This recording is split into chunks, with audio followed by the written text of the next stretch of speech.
Welcome to Breakthrough Fitness NOLA. My name is Adam the Trainer, and I like to make these videos to educate y'all through activity, doing reviews on fitness related products and supplementation and anything that has to do with fitness and health. Okay, so today's video we're going to touch on should you use fitness trackers or not, and the pros and cons of it in my opinion. Okay, I just want to give a little disclaimer. This video is for educational purposes only. I am a well-qualified health professional, so you can seek my advice, but when you hire me, then I will give you further details explaining my points of view.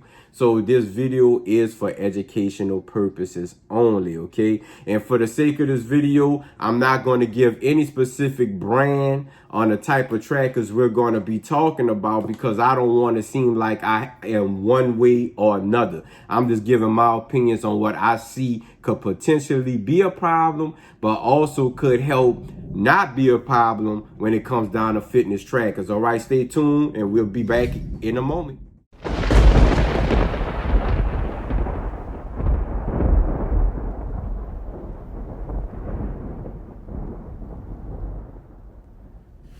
Okay, as I touched on in the intro, today's video we're going to talk about fitness trackers and should you use them or not. As you can see, I have a whole bunch of different fitness trackers, and in my opinion, I don't see anything wrong with using them, but I think the information that's interpreted by the person that's using them is misinformed. Okay, the information on these trackers usually give the basic information, and it's across all brands and genres. When it comes to it, it usually will give you a heart rate, amount of calories burned per day, amount of steps, sleep, how many hours of sleep you get a day. And I mean, they're starting to even give more and more information as the technology gets better.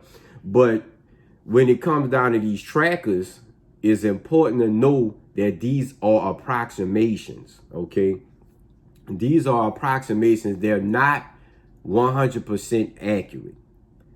And that's what I think the problem is, because you can have somebody that use a tracker and they're in, let's say they're trying to lose weight, and they say, hey, I can only eat, let's just use 1,500 calories a day, and they program it in this tracker, okay?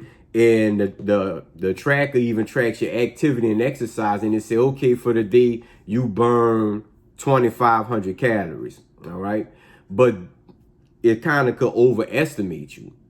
So when a person is tracking that, and they may get on the scale and say, hey, I know I did great with my nutrition today. I know I ate well below my calories.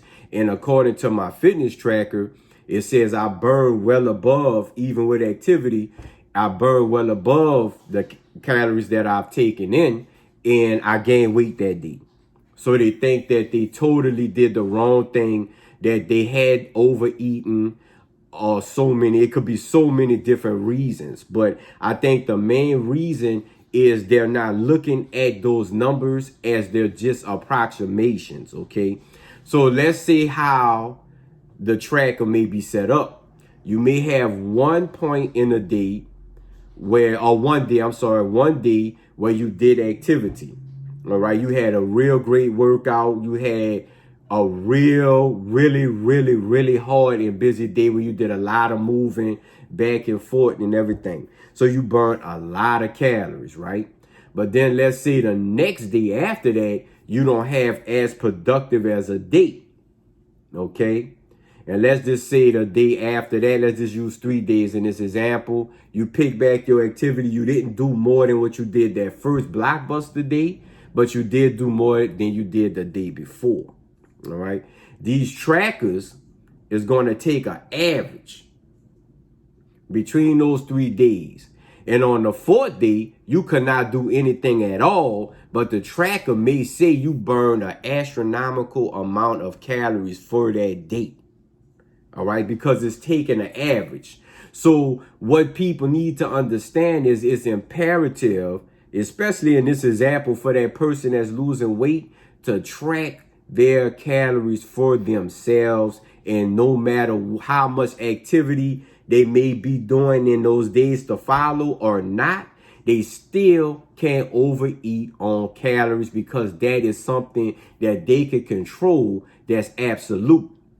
Because the scale is going to go up and down on this weight loss journey. It's never going to stay where it's just in one direction, that it goes straight down. And that kills a lot of people momentum and a lot of people's spirit. But if they use these trackers for the valuable information that it is giving them, they'll be able to track trends. Okay, they'll be able to track where on Monday at 5 o'clock in the afternoon, I find and see through past data that I do very well with my activity, and I burn the most calories during the week on Monday at 5. So then in their workout routine, they could make an appointment with themselves or with a trainer or with whoever they working with to know at 5 o'clock, that is the most opportune time for me to work out. So you start to make a schedule, a structure.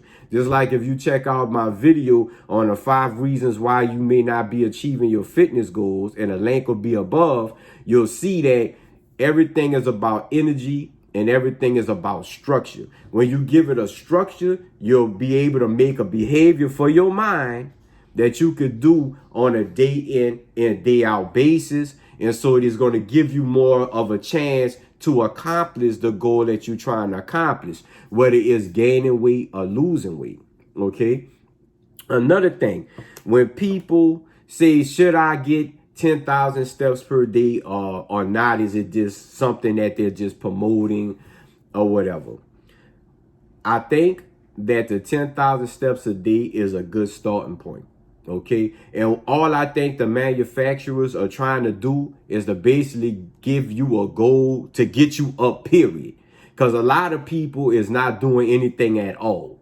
So they figure if you get 10,000 steps, which is a decent amount of steps, you know, they figure if the average person does that they'll be burning up at a certain point of calories for that activity. And if they do it over a longer period of time, they could up those numbers of steps that they do in a day, was going to equate to more calories burned, which is going to lead to weight loss if and only if that person is on a calorie reduced diet.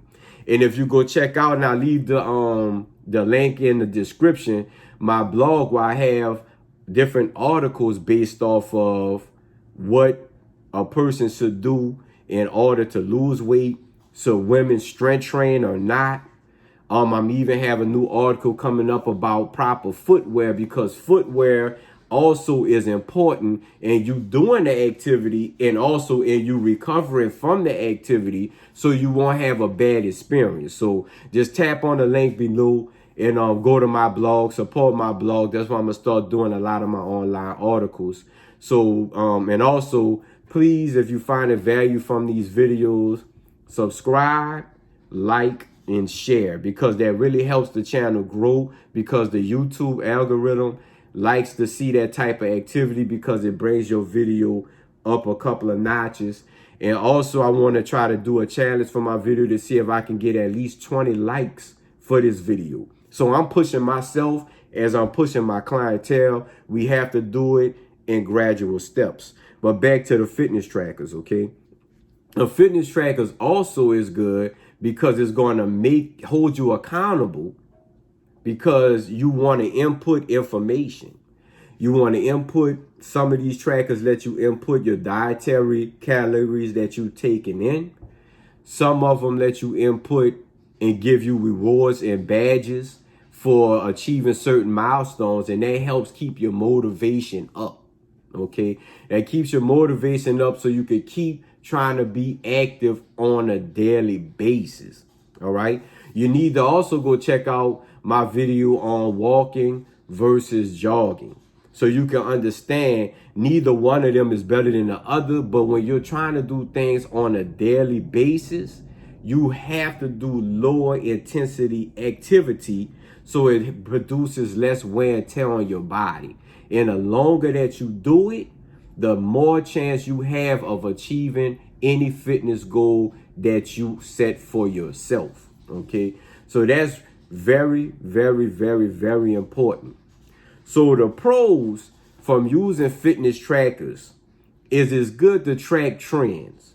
Okay, it's good to track trends, and it's good to hold you accountable. And also it's good if you have other people with the same tracker, whether it's family and friends, y'all can link up in a group and kind of do a nice friendly challenge as within the group to see how much we could do, how many steps we could take, how many calories we could burn. It's just so many endless things that you could do with them.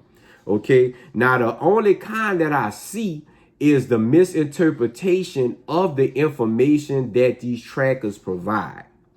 If people can understand that it's just an approximation, it is not a finite number that is etched in stone. It's just an approximation, meaning an average of calories burned or steps walked or stairs climbed or, sleep, how many hours of sleep you did. It's just an approximation to keep you within the range. Okay, it's not for that day that you really did burn those many calories, but based on your whole body of work, you did burn those many calories. But when a person can understand their knowledge in their mind, they could better understand the fluctuations in the scale or the fluctuation in their body fat percentage. So you won't get discouraged and you can stay on that track. That's the most important thing when it comes down to fitness. Well, I don't really want to just leave it at fitness. I'm going to say with anything that you want to improve in, the more that you do it and the longer that you do it and the more attention and effort, and you can even put money into it that you put into it, you're going to get better at doing it, and you're going to probably achieve the results that you wanted in the long term.